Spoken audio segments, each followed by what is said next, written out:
Welcome to Miss Scarlett. Subscribe and don't miss out on Patreon. Have fun! The vibrant streets of New Orleans pulsed with an energy unlike anywhere else. Colton stepped off the bus, duffel bag slung over one shoulder, and took in the sights and sounds of his new home. The air hung heavy with humidity and the scent of spices wafting from nearby restaurants. Jazz music drifted from a corner bar, its soulful melody speaking to something deep within him. For years, Colton had felt like a stranger in his own skin. Growing up in a small Midwestern town, he'd always known he was different, but struggled to put it into words. It wasn't until college that he first encountered the term transgender, and everything suddenly clicked into place. The constant discomfort, the feeling of disconnect between his inner self and outer appearance, it all made sense. But coming out hadn't been easy. His parents reacted with confusion and denial. Friends drifted away, unsure how to react. Even in a larger city for school, Colton felt isolated and alone in his journey. That's when he first started dreaming of New Orleans. He'd read about its reputation for acceptance, its celebration of self-expression and uniqueness. It felt like a beacon of hope. So here he was, 24 years old, and starting over in a new city. Colton adjusted the strap of his bag and set off down the sidewalk. He had a small apartment rented in the Marigny neighborhood, just outside the French Quarter. It wasn't much, but it was a place to call his own. The next few weeks were a whirlwind of settling in and exploring his new surroundings. Colton found a job waiting tables at a small cafe, which helped pay the bills while he got established. In his free time, he wandered the historic streets, soaking in the ambiance. The French Quarter captivated him with its ornate iron balconies and colorful buildings. Street performers entertained tourists on nearly every corner. Colton loved to sit in Jackson Square, sketching the scene and people watching. There was such diversity here, all ages, races, styles of dress. For the first time, he felt like he could truly be himself without judgment. It was on one of these outings that Colton stumbled upon a small shop tucked away on a side street. The window display caught his eye, an array of wigs in all colors and styles, alongside elaborate masks and costume accessories. A hand-painted sign above the door read, "Madame Renee's Transformations." Something compelled Colton to step inside. A bell chimed softly as he entered. The interior was dimly lit, crammed with racks of vintage clothing and shelves overflowing with wigs, makeup, and props. The air smelled of incense and old fabric. "Welcome, child," came a throaty voice. Colton turned to see an older woman emerge from behind a beaded curtain. She wore flowing purple robes adorned with glittering sequins. Her silver hair was piled atop her head in an elaborate updo, and her eyes were lined with kohl. "I'm Madame Renee. What brings you to my humble shop today?" Colton hesitated, unsure how to respond. "I'm not really sure," he admitted. "I just felt drawn in, I guess." Madame Renee smiled knowingly. "The spirits work in mysterious ways. They've brought you here for a reason." She circled Colton slowly, looking him up and down. "Yes, I see great change ahead for you. A metamorphosis of sorts."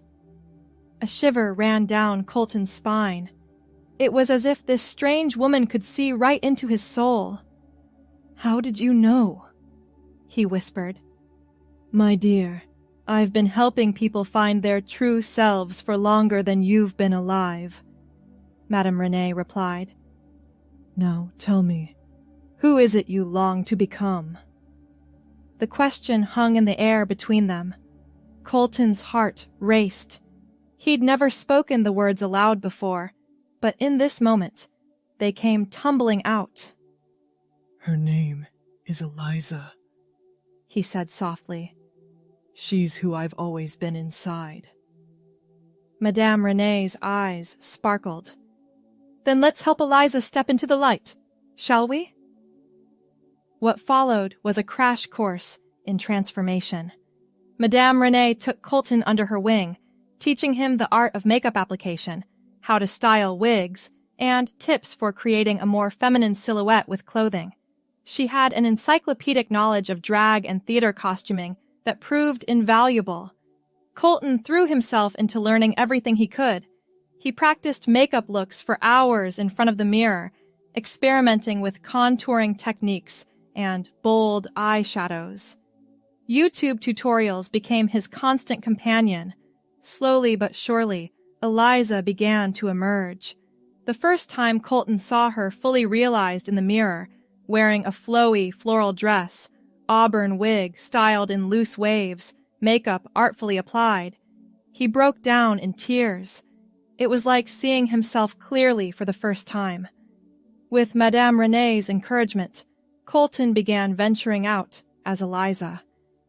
At first, just for short walks around the block, then longer outings to cafes or shops.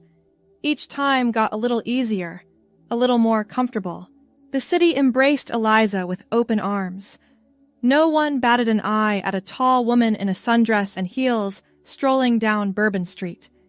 If anything, tourists sometimes mistook her for one of the many colorful street performers and asked for photos. As Colton spent more and more time presenting as Eliza, he knew it was time to take the next step. He made an appointment with a gender therapist and began the process of medical transition. Starting hormone therapy was both exciting and terrifying. The changes were subtle at first, softer skin, slight breast development. But as the months went by, Eliza's true self continued to blossom. Throughout it all, Madame Renee remained a steadfast source of support and wisdom. Her shop became a second home to Eliza.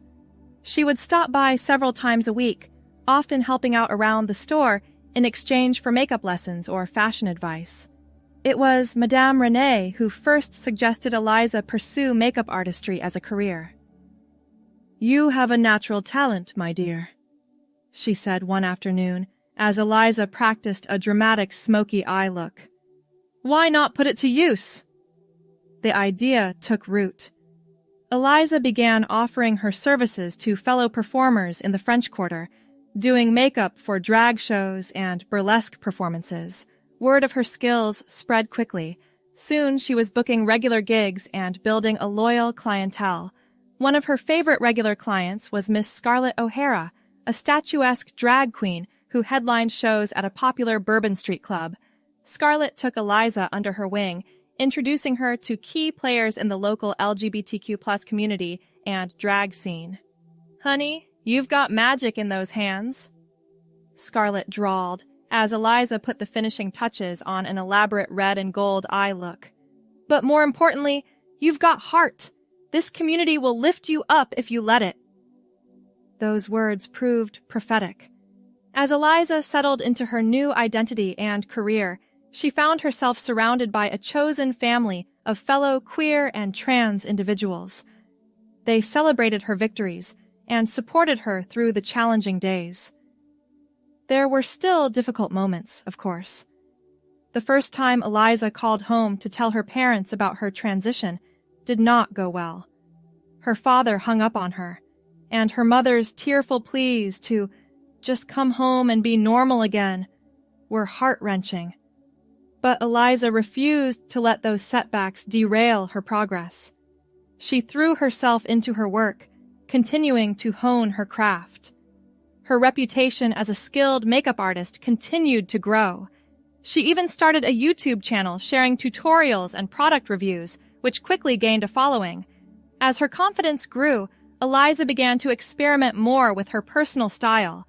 She embraced the bold, colorful aesthetic of New Orleans, incorporating vibrant prints and statement jewelry into her wardrobe.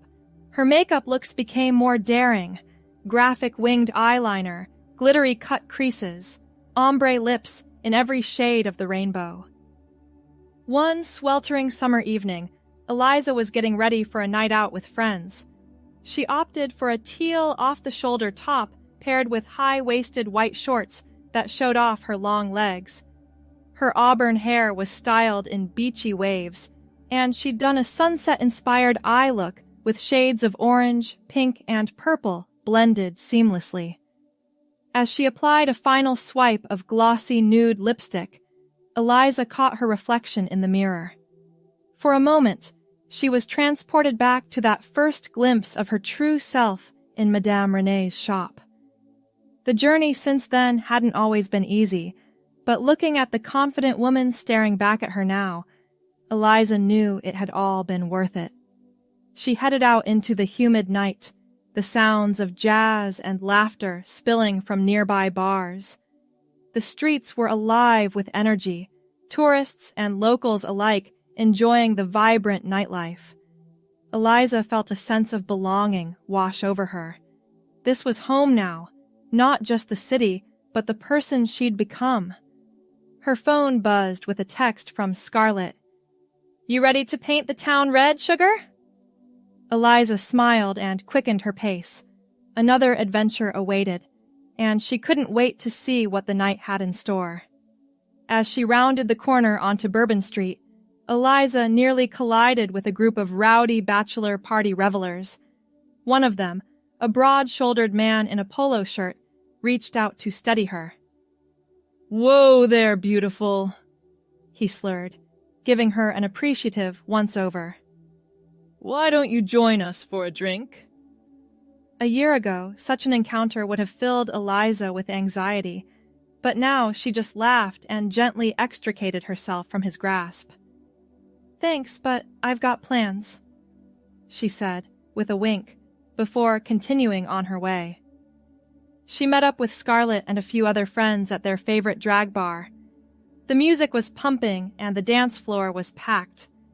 Eliza let herself get lost in the rhythm, twirling and laughing with abandon.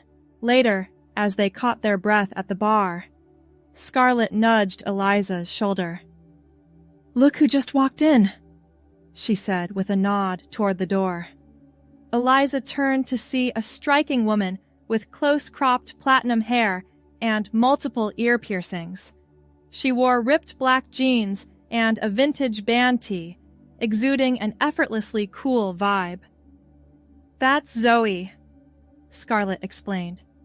"She's a tattoo artist at that new shop on Frenchman Street. We did a charity event together last month. Want me to introduce you?" Eliza felt a flutter of butterflies in her stomach. "I don't know." She hesitated. Dating as a trans woman was still new territory, and she'd had her share of negative experiences. Scarlett squeezed her hand reassuringly. "Trust me, sugar. Zoe's good people, and I've seen the way she's been eyeing you all night." Before Eliza could protest further, Scarlett was waving Zoe over. Introductions were made, and soon the two women were deep in conversation. Zoe was easy to talk to, with a dry sense of humor that had Eliza in stitches. As the night wore on, they migrated to a quieter corner of the bar. Eliza found herself opening up about her journey, sharing stories of her transition that she usually kept private. Zoe listened attentively, asking thoughtful questions and offering words of encouragement. "I can't imagine how hard that must have been," Zoe said, when Eliza recounted her parents' reaction. "But, for what it's worth, I think you're incredibly brave, and absolutely gorgeous, inside and out." Eliza felt her cheeks flush at the compliment. "Thank you," she said softly. "That means a lot." The two exchanged numbers at the end of the night, with tentative plans to meet up for coffee later in the week. As Eliza walked home in the early morning hours, she felt a sense of possibility blooming in her chest. The sun was just starting to peek over the horizon as she reached her apartment. Eliza kicked off her heels with a contented sigh and began her nightly routine of removing her makeup. As she gently wiped away the last traces of eyeshadow, she studied her reflection in the mirror. The face looking back at her was softer now, features subtly reshaped by months of hormone therapy. But more than that, there was a light in her eyes that hadn't been there before, a spark of joy and self-assurance that came from finally living as her authentic self. Eliza crawled into bed, utterly exhausted, but happy. As she drifted off to sleep, her thoughts wandered to the future stretching out before her. There would undoubtedly be more challenges ahead, but she felt ready to face them. She had found her home, her community, her true self. Whatever came next, Eliza knew she could handle it. The weeks that followed were a whirlwind of activity. Eliza's makeup artistry business continued to thrive, with bookings for weddings and special events filling up her calendar. She even landed a gig doing makeup for a local theater production, which opened up a whole new world of creative possibilities. Her relationship with Zoe blossomed as well. They took things slowly at first, but it soon became clear that there was a real connection between them. Zoe was endlessly supportive of Eliza's journey, always ready with a listening ear or a word of encouragement on difficult days. One lazy Sunday afternoon found them strolling hand in hand through the French Quarter. The air was thick with humidity, but a light breeze off the Mississippi River provided some relief. Street musicians filled the air with the sounds of jazz and blues.